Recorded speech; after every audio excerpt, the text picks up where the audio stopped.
सभी साथियों को मेरा प्यार भरा राम राम। तो स्वागत है एक बार और अपने नए वीडियो में और बात करते हैं रीट से संबंधित।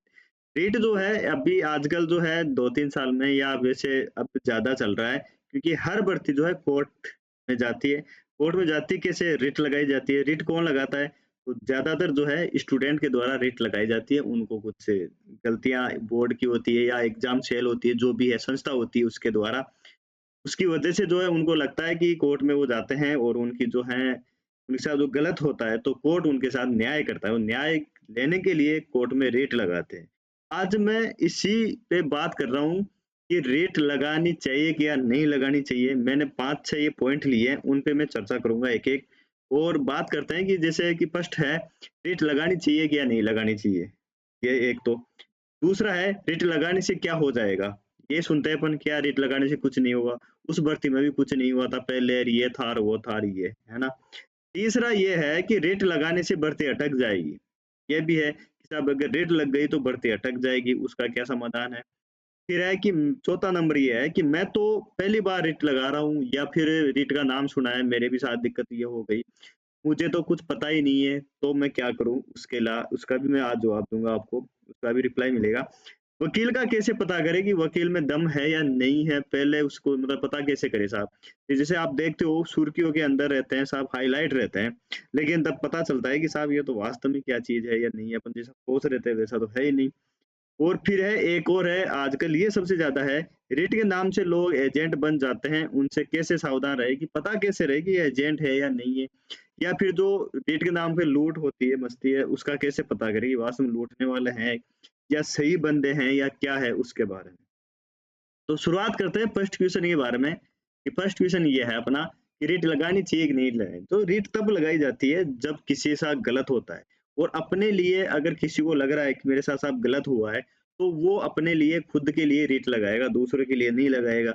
वो अगर रेट लगाकर 2-3 हज़ार रुपए लगाकर कोर्ट में जाता है और कोर्ट में वो सही तरीके से बात रख पाता है तो कोर्ट डिसाइड करेगी कि सही है या नहीं है, भर्ती कितनी सही या नहीं है, वो भर्ती कितनी आगे बढ़ चुकी है तब। तो रेट लगाने का मतलब ये है कि रेट वो लगाता है जिसके साथ गलत होता है और गलत जब होता है क्यों होता है कि साहब वो एग्जाम देने गया उसके अंदर हो गया या फिर उसका जो क्वेश्चन था 1 पॉइंट से रहेगा, 1 नंबर से रहेगा, 2 नंबर से रहेगा, तब उसको लगता है कि साहब क्वेश्चन जो है चेंज, पहले वाली भर्ती के अंदर ये माना था, अब की बार ये माना है। मेरा अगर ये सही मान लेते हैं, अगर मैं इसमें चला जाता हूँ तो ये है। तो रेट लगाने से ये रहता है कि आप लड़ाई लड़ते हो तो ज़िंदगी के अंदर ऐसा नहीं है कि किताबों से ही संघर्ष करना पड़ता है, इसके लिए भी करना पड़ता है, भी जाना पड़ता है। और कोर्ट में कोई ऐसा नहीं है रेट लगाने के लिए कोई किसी को नहीं आती है, मज़ा नहीं आता है कि साहब रेट लगा दी, जाओ साहब भर्ती को हटा दी। नहीं साहब, जिसको जिसके साथ गलत होता है ना और जिसके साथ वास्तव में गलत होता है, उसको ये लगता है कि यार मैं जाता हूँ 2-3 हज़ार रुपए लग के अगर मुझे फ़ायदा मिल जाता है इससे और मैं लड़ूँ तो सही कम से कम, लड़ने पर ही पता चलेगा कि हाँ, मैंने मेरी बात रखी है, सही है या नहीं है। तो रेट लगानी चाहिए उस बंदे को जिसको ये लगता है, लेकिन ये भी रहता है कि सर रेट तो लगा देंगे लेकिन पता कैसे करें? देखो पुराने रिकॉर्ड देखो आप उसी जिस जिस फ़ील्ड में आप लगा रहे हो, उससे ये रहता है कि रेट लगाए नहीं लगाए जैसे हर चीज़ का ये रहता है कि रेट लगाओ। लेकिन उसका पहले बैकग्राउंड चेक करो कि किसी भी फ़ील्ड में लगा रहे हो जैसे आप, उसके लिए पता कैसे करें? तो उसके लिए ये रहता है कि आप एडवोकेट जो होते हैं, सीनियर एडवोकेट हैं, उनसे राय लीजिए आप शुरू के अंदर किसी भी केस के रिगार्डिंग, वो आपको बता देंगे और फिर उनसे राय लीजिए। राय लेने के बाद में ये रहता है जैसे डॉक्टर होता है, डॉक्टर के पास अपन जाते हैं कि आप कहीं से जाँच करवा ली अपन ने, है ना? और फिर उसको अपन जाँच करवाने के बाद में बढ़िया डॉक्टर से दिखा देते हैं उस जाँच को। तो वो फिर बता देता है कि आपकी ये बीमारी है या ये चीज़ है। फिर अपन को बीमारी का पता चल जाता है तो फिर अपन किसी और डॉक्टर को भी दिखा सकते हैं। हाँ, भाई पता तो चल ही गया ना, ये दवाई तो कहीं से भी ले सकते हैं अपन। वही सीन इसमें होता है कि अगर आपको ये लगता है कि हाँ यार ये गलत हुआ है और ये चीज़ है तो आप सीनियर एडवोकेट से राय लीजिए। वो आपको बताएँगे कि हाँ, इसमें ये दम है, इतना ये चीज़ें हैं, ये हो सकता है इसके अंदर। तब वो राय बताने के बाद में आपको भी पता है कि साहब फिर आप किसी से भी जी जूनियर से लगा लीजिए या कोई भी एडवोकेट है उससे लगवाएँगे, वो अपनी बात रख पाएगा। तो रेट लगाने से ये रहता है कि अपने अधिकार जो हैं, वो उसमें अपने अधिकारों के लिए लड़ते हैं। सही हो या गलत हो ये कोर्ट डिसाइड करेगा। सर कभी-कभार ये रहता है कि सही होते हुए भी कोर्ट तो वो कोर्ट भी कुछ चीज़ों में बंधी हुई रहती है। ऐसी नहीं है कि स्वतंत्र है। कुछ चीज़ें रहती है जैसे भर्ती प्रक्रिया आगे बढ़ जाती है या फिर कई चीज़ें होती है। तो रेट लगाने से ये रहता है कि हाँ, जैसे आप क्वेश्चन ऐसा पहले गलत था, ये हो गया। जैसे अभी एलडीसी की बात करें, अभी जो चल रही है, उसके अंदर सिस्टम खराब हो गया। तो सिस्टम खराब हो गया तो आप एप्लीकेशन देके आ गए, बोर्ड अपना काम कर रहा है, कोर्ट में जाओगे, कोर्ट में आप प्रूव कर पाओगे, ये जो एडवोकेट रखेगा आपकी बात, तो वो उसमें कहीं न कहीं अगर आपके 2-3 हज़ार रुपए लग के भी 2-3 महीने बाद में अगर आपको न्याय मिल जाता है, तो वो उसमें कोई बुराई नहीं है। आप सोच के देखो, 2-3 हज़ार रुपए या 5,000 रुपए आप देते हो और अगर 1 साल तक नहीं लगते हो जॉब, तो 1 साल के आप वैसे देख लो 4-5 हज़ार रुपए पर मंथ के हिसाब से खर्चा होता है कि नहीं होता है? तो वहाँ से कहीं न कहीं और एक खुद को अवेयरनेस होती है कि साहब अपन लड़े हैं, अपन ये है। तो ये रीट का मामला ये रहता है। हाँ, आप पता करो पहले कि हाँ, इसमें ऐसा हुआ था कि नहीं हुआ था। बाद बाद में लगाना चाहिए, ऐसा नहीं। हाँ, वास्तव में अगर ये है कि नहीं साहब ऐसा हुआ है, गलत है ये चीज़ें, तो उसके लिए लड़ना चाहिए और खुद के लिए खुद को ही लड़ना पड़ता है, दूसरा कोई नहीं आता। ठीक है? दूसरी बात करें अपन, साहब एक ये रहता है, रेट लगाने से क्या हो जाएगा? पहले भी उस भर्ती में कुछ नहीं हुआ, बिल्कुल ये है कि साहब रेट लगाने से क्या हो जाएगा? साहब उसमें जूनियर अकाउंटेंट में कुछ नहीं हुआ, सूचना सहायक में लगाया था उसमें नहीं हुआ, पटवारी के अंदर लगाया था नॉर्मल उसमें भी कुछ नहीं हुआ। अब इसमें लगाने से क्या कुछ हो जाएगा? देखो, कुछ लगाए कि नहीं लगाए, पहले कुछ नहीं हुआ, लेकिन आप गारंटी लेते हो क्या कि आज तक कुछ नहीं हुआ, जो आगे भी कुछ नहीं होगा? हो सकता है ना ऐसा कि पहले कुछ नहीं हुआ 10 साल तक और अब जो नया जज आए या कुछ भी आए, आप नया एडवोकेट किया आपने, वो उसमें प्रेजेंट इस तरीके से रखा या उसको लगा जज साहब को कि हाँ यार ये सही है।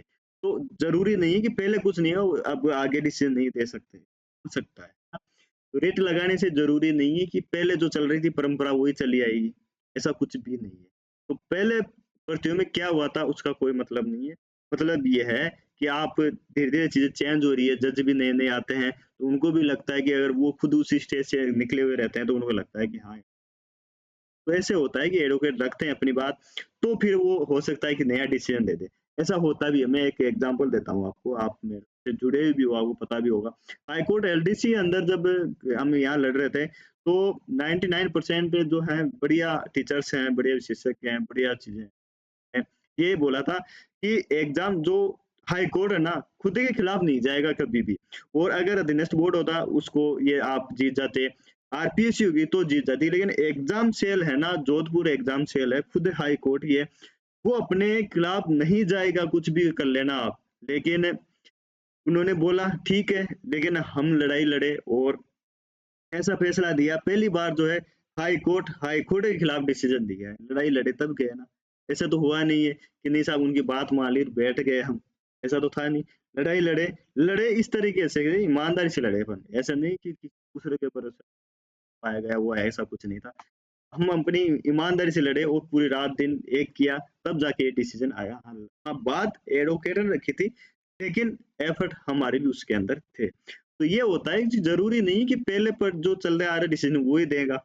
जैसे कि ये क्वेश्चन होते हैं जो चेंज वाले कमिटी बैठाते हैं ये, तो ज़रूरी नहीं एडवोकेट ने कोई जज साहब नया आ गया, नया डिसीजन दे सकता है। तो ये चीज़ भी होती है कि हाँ, लेकिन ये होता है कि आपने रेट लगाई मान लो, रेट लगाने से आप लड़ाई लड़े और हार गए, लेकिन कम से कम ये तो नहीं होगा ना, क्या रेट भी लगाए थे और चलो ठीक है, अपने पक्ष में नहीं आया कोई बात नहीं, लेकिन कम से कम ये तो नहीं और मान लो रेट नहीं लगाई, उसी टाइम ये हो गया कि साहब अलाउ कर दिया था, तब ये ज़िंदगी भर रोते रहोगे। कि अरे यार उस टाइम अपन होता है ना अभी दुःख उस टाइम होता है कि जब अपन जैसे मान लो पॉइंटों में रह गए और जॉब नहीं लग रहे हैं, तब दुःख होता है कि यार वो क्वेश्चन मेरा सही हो जाता, एक क्वेश्चन वो गलत हो जाता, वो सही हो जाता तो मैं जॉब अगर आप जिस दिन जॉब लग गए ना, तो उस पेपर में भी आप देखना ऐसे क्वेश्चन भी गलत होंगे जो सिली मिस्टेक से नहीं होने चाहिए थे। लेकिन उस पे नज़र नहीं जाएगी अपनी। नज़र तब जाती है जब अपन फेल हो जाते हैं, असफल रहते हैं ना, तब जाती है। तो दूसरे का जवाब ये है कि ज़रूरी नहीं है कि पहले जो चल रहा था वैसा ही चले, ये है। तीसरी बात ये है, रेट लगाने से भर्ती अटक जाएगी साहब। अब साथियों के स्टूडेंट से ये भी रहता है कि सर रेट लगाने से भर्ती अटक जाती है। देखो भर्ती अटकती है, ये चीज़ सही है। लेकिन जो जिसके साथ गलत हुआ है ना, वो उसी को पता है। आप जॉब लग रहे हो, जैसे मान लो 6 महीने लेट हो जाओगे, लेकिन उसको अगर किसी के साथ गलत हुआ है 6 महीने बाद में अगर आप उसे साथ लेते हो, तो क्या बुराई है उसके अंदर? ज़िंदगी भर आप तो चलो ठीक है, 6 महीने लेट हो गए उसकी वजह से रेट लेकिन वो अगर उसको न्याय मिल जाता है, वो भी आपके साथ आ जाता है, तो उसमें क्या बुराई है? रेट लगने से बढ़ती अटकती नहीं है, बढ़ती अटकती है सिस्टम की वजह से उसमें नियमों में कमी रहती है ना, वो खुद कमी छोड़ दें तब अटकती है। रेट लगती क्यों है? सिस्टम में कमी रहती है, पेपर सही नहीं बनाते हैं, तब तो रेट लगती है। तो बढ़ते अटकाने का ये सिस्टम जो है ना, पूरा जो बोर्ड होते हैं इनका पहले से ही ये चली जाती है, वरना आपत्ति लगाने की मांगने की जरूरत ही नहीं है इनको। और कोई भी रिट लगाता है ना तो उसको वो मजा नहीं आता है। आप एक चीज सोच के देखो कि आप 2 गुना, आप 3 गुना ही टाइपिंग भी देके आए हो, ठीक है, देके आ गए। उसके अंदर देने से पहले 20 जनवरी 2025 तक सब के सब यही थे जो तैयारी कर रहा था, साहब मेरा हो जाएगा, मेरा हो जाएगा, सब आप एक ही थे ना, एक ही जगह थे, एक ही मुट्ठी के अंदर थे। अब जैसे ही ये प्रक्रिया स्टार्ट हुई, कंप्यूटर सिस्टम खराब हुए, और अब धीरे धीरे के 2 धड़े हो गए। जिनका पेपर बढ़िया हो गया वो आगे की तैयारी कर रहे हैं कि साहब ठीक है, बढ़िया हो गया। जिनकी तैयारी बढ़िया थी, पेपर खराब हो गया, उनके ये टेंशन हो रही है कि यार एप्लीकेशन दे के आए हैं, अब कोर्ट केस करें या नहीं करें, ये है वो है, तो इसकी वजह से भी रहता है। अब अपन ये सोचते हैं कि यार मैं लग जाऊं नौकरी और बस मेरा मेरा भला हो जाए, यार हमें लग जाने दो यार, आप कोर्ट केस मत करो, ये करते हैं, वो भर्ती अटकाते हैं। वैसे भर्ती अटकाने के लिए कोई भी नहीं चाहता है, कोई नहीं चाहता भर्ती अटके, लेकिन ये है कि सिस्टम सुधर जाएगा। थोड़ी अगर भर्ती अटक के, थोड़ी अगर बोर्ड को और आरपीसी को फटकार लगती है, तो अगे ऐसी गलती नहीं करेंगे। एक भर्ती पहले से मान लो 5 साल से आई है, तो 5 महीने वो लेट हो जाएगी, 2-4 महीने वो लेट हो जाएगी, बाकी भर्ती प्रक्रिया चलती रहती है, अटकती नहीं है। हाँ, थोड़ी बहुत डिले हो जाती है, बाकी इतनी अटकती नहीं है। इस वजह से जिनको लगता है ना रेट लगाने से भर्ती अटक जाती है, ये है। भाई किसी को मजा थोड़ी आता है।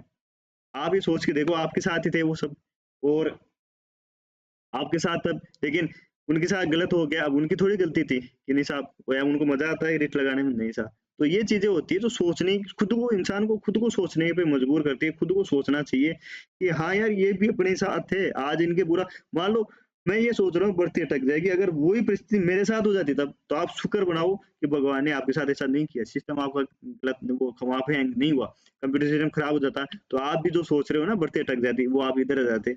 इसलिए हमेशा अगर आपके साथ सही हुआ है ना, तो आप सोचो या शुक्र मनाओ भगवान का कि यार मेरे साथ ये ऐसा नहीं हुआ, आपके साथ गलत हुआ है, आप कोर्ट केस जाओ, आप जो भी कोई लड़ाई लड़ो, जो सिस्टम है वो देख सही सुधरना चाहिए, ये होना चाहिए। लेकिन आज के टाइम पर ये है कि अपन यही सोचते हैं कि यार बस भर्ती प्रक्रिया कंप्लीट हो जाए तो बस यार लग जाने दो यार, आप और लग जाओगे, और भर्तियां आ रही है। ऐसे बोलने में आसान है, और भर्तियां आ रही है।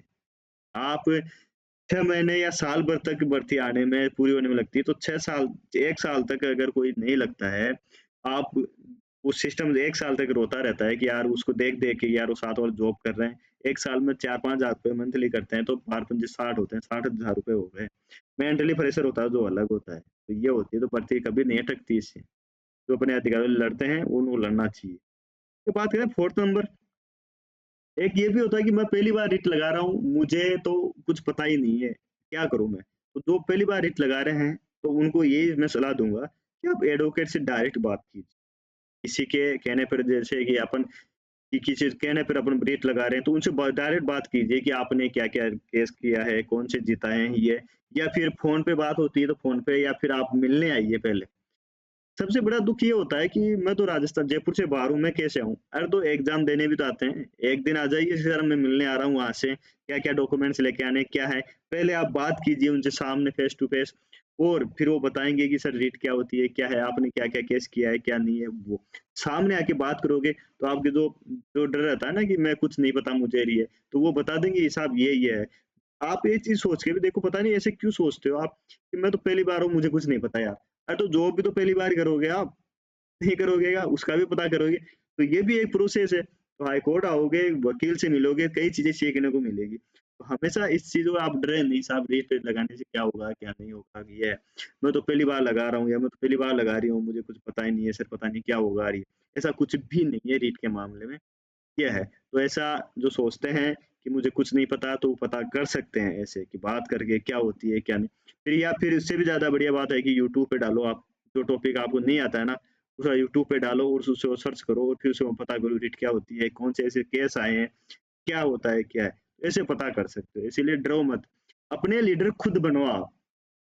तो ये बोलते हैं ना यार मुझे कुछ नहीं पता यार, तो वो हमेशा डरपोक होते हैं। अपने लीडर खुद बनो। हाँ यार मैं बात करूँगा एडवोकेट से, कौन है, कोई ऐसे तो है नहीं, नॉर्मली है एडवोकेट, कोई कौन से कोई ऐसे है। तो आप बात कीजिए, बात करोगे, वो बताएँगे साहब ऐसे-ऐसे होता है। उनको पूछिए कि पहले ऐसे कौन-सा डिसीज़न हुआ था, ऐसा नहीं था, ये था। तब वो बता देंगे ऐसा होता है।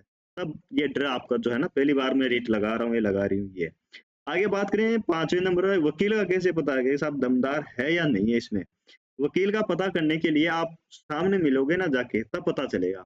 सामने मिलोगे, उनसे पूछोगे कि आपने कौन से केस जीते हैं, कौन से लड़े हैं, उनके बोलने से पता चल जाता है। या फिर चलो बोलने में तो एक ये कला होती है कि जो बोलता है बढ़िया वो एडवोकेट बन ही जाता है वो। तो वो बोलने का तो रहता है, लेकिन उनसे हाव-भाव से वैसे पता चलता है सामने कि कौन से केस आपने जीते हैं, ये। फिर वो बताएँ कि साहब मैंने ये किया, ये था, अभी जजमेंट बता ही देंगे साथ में, तब ये पता चलता है कि हाँ, ये है। तो टाइम दे रहा है ना आपको बात करने का ये पूरा, तब ये भी पता चलता है कि हाँ यार ये हकीकत ये होती है आजकल अपन दूसरों के भरोसे पे नंबर ले लेते हैं, डाल देते हैं पैसे और फिर बात करते रहते हैं, रिप्लाई नहीं देते। सामने जाके बात करके आओगे उनके बारे में सब कुछ पता रहेगा कि हाँ यार ये है, ऐसे-ऐसे इन्होंने किया है और ये जानते भी हैं, तो सामने बता पाएँगे वो। अकेले पता करने के लिए आप उनसे मिलिए जाके। खुद के लीडर खुद बनिए, दूसरों के भरोसे मत आइए। आप इस पोस्ट पे हो, अभी इस स्तर पर हो कि आप गवर्नमेंट जॉब लगने वाले हो और गवर्नमेंट जॉब लगने में का मतलब ये है कि कुछ ही दूर हो आप, एक सरकारी दामाद या सरकारी कर्मचारी बनने जा रहे हो और आप ये पता नहीं कर सकते या फिर घर से बाहर नहीं निकल सकते, वकील से मिलने आप नहीं आ सकते, तो ये तो आपके लिए ही शर्म की बात है। मिल के आइए आप ये है। और पैसे खर्च हो रहे हैं कि सर पैसे खर्च होते हैं ये, पैसे तो खर्च होते हैं, लेकिन आप पता तो करोगे कम से कम क्या है या क्या नहीं है, इसी वजह से। ज़्यादातर यही होता है कि नहीं साहब हम जानते नहीं, फिर आरोप लगा देते हैं कि जैसे साहब कोई बताया किसी ने नाम सजेस्ट किया उसका नाम बता देंगे कि नहीं साहब ये है। तो ऐसे पता कर सकते हैं कि दम है या नहीं है उसके अंदर। जो हाइलाइट रहते हैं ना ज़्यादातर कि साहब ये हो गया, स्टेज ये आई, वो आ गया, न्यूज़ में ये, उनमें हकीकत में दम नहीं होता, दम होता है जो पता चलता है ना तब, ठीक है? और एडवोकेट से आप बातचीत कर सकते हो वहाँ पे, हाई कोर्ट आओगे, एडवोकेट पूछ सकते हो कि साहब वो कैसे क्या है, क्या नहीं है, तो वो भी थोड़ा बहुत फीडबैक देते हैं। फिर उसके बाद में है एक और इम्पोर्टेंट, रिट के नाम से लोग एजेंट बन जाते हैं, उनसे कैसे सावधान रहें। जैसे रिट कार्य आते हैं, तो ये होता है कि साहब एजेंट आ जाते हैं, साहब उससे लगवा दो, ये लगवा दो, वो है, उनसे सावधान कैसे रहें? उनसे सावधान यही है, एजेंट से सावधान कैसे रहें? ये एक तो एजेंट होता है और एक होता है कि अपन जैसे कार्य करें, जैसे अभी मैं हूँ, अभी मेरे को आपने चला के फ़ोन किया, आपने पूछा कि सर मैं रिट लगाना चाहती हूँ या लगाना चाहता हूँ, कोई आपके ध्यान में कोई एडवोकेट हो जो सही हो, वो जेन्युइन हो और सही तरीके से काम करके दे। तो मैंने आपको नाम बता दिया कि सर आप वहाँ जा सकते हो। तो मैं इसमें एजेंट नहीं हूँ। एजेंट वो होता है जो चला के आपके पास कॉल कर रहा है, मैसेज कर रहा है कि नहीं साहब मेरे जानकार हैं, आप यहाँ आइए, वहाँ आइए, ये आइए, ये आइए। उसमें कहीं न कहीं ये लगता है कि नहीं साहब ये है। कोई भी अगर चला के आप जा रहे हो ना, जैसे मेरे पास मैसेज कॉल आते रहते हैं कि सर आप बताओ। तो मैं उनको बता देता हूँ, नंबर बता दूँगी, आप जानो, आप उनसे बात कर लेना, आपका काम बढ़िया कर देंगे, बाकी फीस वो क्या लेते हैं, आप जेन्युइन फीस ले लेंगे। अब मुझे नहीं पता इसके बारे में और क्या है, क्या नहीं है। बाकी एक ये होता है कि साहब आपने वो मैं चला के कॉल कर रहा हूँ आपको, कि आप आ जाइए, ये है, वो है, उसके अंदर एजेंट रहते हैं। फिर एक चीज़ ये भी रहती है, आप पैसे जो हैं, उनके कहने पे मत आप उनको बोलो कि आप नंबर दीजिए, हम बात करेंगे एडवोकेट से, कितना क्या है, क्या नहीं। आप वहाँ कोर्ट में जाके मिलोगे, उसका अलग इफ़ेक्ट पड़ता है ये। एजेंट जो होते हैं बीच में वो आपको बीच में ले लेते हैं और ये साहब हमारे जानकार हैं, ये इतने करवा देंगे, वो करवा देंगे, ये है। तो ऐसे उनसे सावधान रह सकते हो। अगर आप पूछ लो, पूछने में क्या जा रहा है? जैसे किसी भी ग्रुप में ऐसा चलता है, तो आप उनसे पूछिए जो ग्रुप में मेंबर हैं उनसे कि अच्छा ये है, उसके उनके क्या है, ये है। एडवोकेट 2-4 को नाम जानते हो, उनके बारे में पूछ लीजिए वो कैसे हैं, तो वो बता देंगे ये ऐसे है। उनसे सावधान ऐसे रह सकते हो। देखो खुद की अब ऐसा तो है नहीं कि कोई लूटने के लिए आपके घर में जा रहा है। इतनी आप सावधान कि जैसे मान लो कोई भी है ग्रुप में या कोई ऐड है तो आपके घर में तो जा रहा नहीं है। अब आप पूछ रहे हो, अब आप खुद उसमें डरते हो कि नहीं यार मैं तो कुछ जानता ही नहीं हूँ, मैं तो क्या करूँ? तब अपन ठिक जाते हैं उसके अंदर। इसका तरीका यही है कि आपके नंबर दीजिए, खुद के लीडर खुद बनिए। क्या पूछ लो उनसे, पूछने में क्या जा रहा है? भाई पूछने में कोई हर्ज नहीं है। फिर उनको पैसे देने हैं कि नहीं देने हैं, वो कितने पावरफुल हैं, कितना उनमें दम है, क्या कार्य करते हैं, क्या नहीं है, वो तब पता चलेगा इनके सावधान रहने। बाकी ऐसा नहीं है कोई भी एजेंट लो या कोई भी मान लो कोई भी मेडिएटर इनका रहता है, तो वो ऐसा नहीं है कि वो अपने पास चला के आ रहा है। अपन पूछते हैं, अपन डरते हैं कहीं न कहीं इस चीज़ से कि अरे यार मेरे से तो यार मैं जानता नहीं हूँ यार, पता नहीं क्या हो, ऐसा कुछ भी नहीं है। इतना कोई जितना अपन सोच रहे हैं ना आप अपन कि अरे यार ऐसा है, ये है, एजेंट है, वो है, सावधान है, लूटते हैं, फ्रॉड करते हैं, ये है। फ्रॉड का नाम वही करते हैं जो कहीं न कहीं दूसरे सुनी-सुनाई हुई बातों पे विश्वास करते हैं। बाकी खुद जो काम करते हैं, जैसे आपने मेरे से बोला कि सर आप बता दीजिए कि कौन-सा है। अब मैं अगर मेरे संपर्क में कोई है, बढ़िया है, संपर्क में तो है बहुत से हैं, लेकिन एक होता है ना कि ठीक है यार, काम बढ़िया कर रहा है, जेन्युइन बंदा है, ये कर देगा आपका काम। तो मैं उनको डायरेक्ट बता देता हूँ। अब उसमें मैं कोई एजेंट थोड़ी हूँ कि नहीं यार, लेकिन उसमें मेरे लिए बोल देते हैं, नहीं साहब ये तो एजेंट है साहब उनका, ये है, वो है। इसमें एजेंट नहीं कहते हैं उसको। क्या कहते हैं कि आपने पूछा है चला के। एजेंट वो होता है रात दिन उसी के बारे में सोचता है कि यार रेट कैसे लगाएँ, कैसे बंदे अपन जोड़ सकते हैं, ये। तो मेरा काम है पढ़ाने का, और पढ़ाने में ज़्यादा इंटरेस्ट रखता हूँ कि नहीं साहब अपन पढ़ाएँ, एक बढ़िया टीचर बने अपन। मैं उस फ़ील्ड में नहीं जाना चाहता, उस चीज़ में जो मीडिएटर कार्य होता है ना, सबका फ़ील्ड अलग-अलग होता है, सबका कमाई होता है। जो एजेंट होते हैं वो भी इसी माध्यम से कमा के खा रहे हैं, लेकिन वो आपका काम भी कर रहे हैं, ये होता है। तो सबका फ़ील्ड अलग होता है, अपना फ़ील्ड ये है कि अपन जो है एक बढ़िया जो टीचर होते हैं या फिर बढ़िया गाइडेंस के हिसाब से उसके फ़ील्ड में रहें। बाकी वैसे अपन को कार्य नहीं करना है। बाकी ऐसा भी है कि आप आगे होके काम करते हो ना कोई भी, तो उनको बहुत कुछ सुनना भी पड़ता है, बहुत कुछ सहन भी करना चीज़ भी होती है। बाकी इन चीज़ों से इसके अलावा कोई आपका जो सवाल हो तो आप कमेंट कर सकते हो। और बाकी देखो सब सब जगह होते हैं कि कोई कार्य करता है या फिर इसमें भी होता है कि रेट लगाओगे तो बोलेंगे साहब मत लगाओ और ये है भर्ती को अटकाएँगे और ये करेंगे और वो करेंगे। देखो ऐसे लोग जो सोचते हैं ना कि सोच इतनी ही है। आप ये नहीं सोचते हैं वो लोग कि यार जो सिस्टम की वज़ह से गड़बड़ हुई है ना, जैसे अभी कंप्यूटर सिस्टम खराब हो गया, तो आप सोच के देखो कि यार वो अपने साथ हो जाता तब क्या होता? हमेशा जो भी कोर्ट में जाते हैं बंदे तो उनके लिए कभी आप ये ना सोचें कि नहीं यार ये तो वो है, ये है, वो है। नहीं, ऐसा नहीं सोचना चाहिए। यहाँ पे आप शुक्र मनाओ कि आपके साथ सब कुछ है ना, आपके साथ भी गलत हो सकता था। जिसके साथ गलत होता है ना वही जाता है, बाकी मज़ा थोड़ी आता है कोर्ट में। कहते हैं ना कि वकील का या पुलिस वाले का कौन कौन संपर्क में रहना चाहता है? कोई नहीं रहना चाहता ना, लेकिन मजबूरी रहती है तब जाते हैं।